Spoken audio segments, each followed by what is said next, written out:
Okay, this video is to show you how to get Cal into this chair for either a bowel movement or a shower.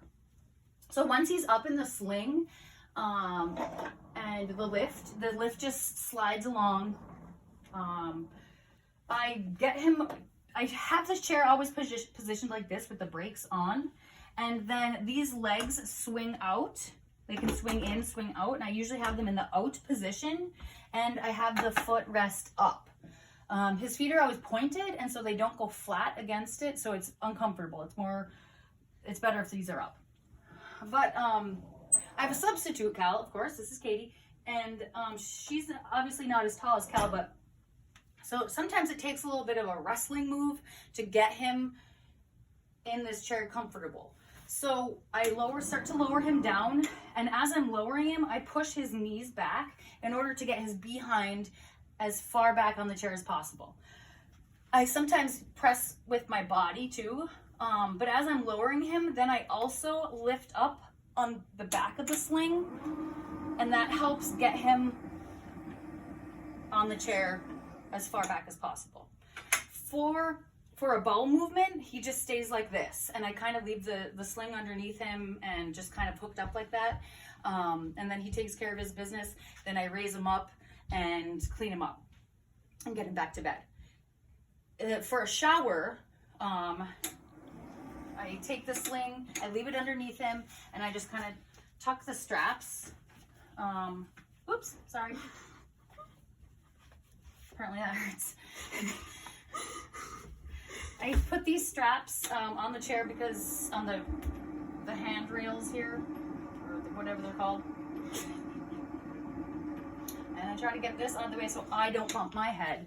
But for a shower, you have to have the headrest on, and you can kind of see the lines of where we've had it in the past.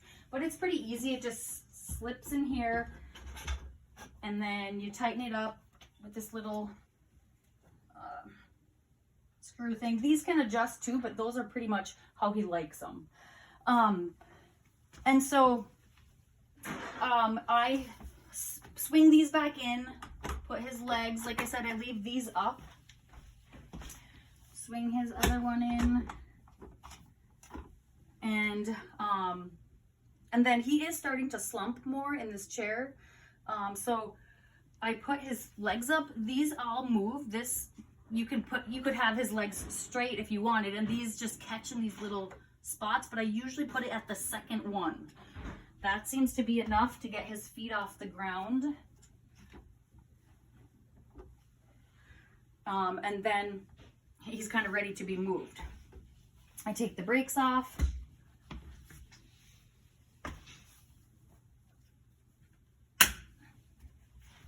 And then usually I because he's longer, his feet kind of get bumped into I try to go as slow as I can and not try to hurt him if I bump into that dresser. But then on the back of this chair, all these green things means that something moves. For a shower, obviously you want to make sure that the bucket is out. We don't want that filled with water. But then a position that he likes is he likes to be reclined slightly.